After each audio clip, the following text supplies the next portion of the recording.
ডালিম মাগুর। ডালিম এবং মাগুর দুইটা শব্দ থেকে একটি করে বর্ণ নিয়ে একটি মেয়ের নাম তৈরি করতে হবে বন্ধুরা। কে কে আছেন আপনারা মেধাবী? কমেন্ট বক্সে সকলে একটু লিখে যাবেন মেধাবী বন্ধুরা, দুই শব্দ থেকে মেয়েটির নাম কি হতে পারে। আজকের ধাঁধার ভিতরে বন্ধুরা 5টি ধাঁধা রেখে যাব, মেধাবীরাই শুধু উত্তর দিয়ে যাবেন। 1 নম্বর ধাঁধা বলে দিলাম কিন্তু, ডালিম এবং মাগুর দুই শব্দ থেকে মেয়ের নাম তৈরি করবেন। দেখি বন্ধুরা কে কে পারেন।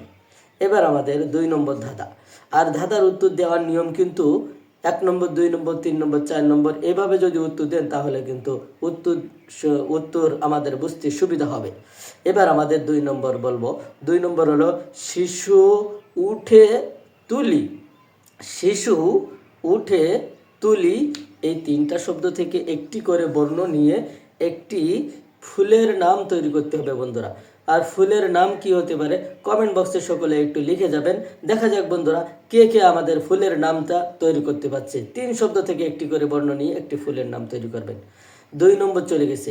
এবার আমরা 3 নম্বর ধাঁধা নিয়ে কথা বলবো বন্ধুরা। 3 নম্বর হবে 4 মেয়ে বালি। 4 মেয়ে বালি এই 3টা শব্দ থেকে একটি করে বর্ণ নিয়ে বন্ধুরা একটি মেয়ের নাম তৈরি করতে হবে। যদি আপনি এই মেয়েটির নাম তৈরি করতে পারেন তাহলে অবশ্যই কমেন্ট বক্সে 3 নম্বর বলে একটি কমেন্ট অবশ্যই রেখে যাবেন।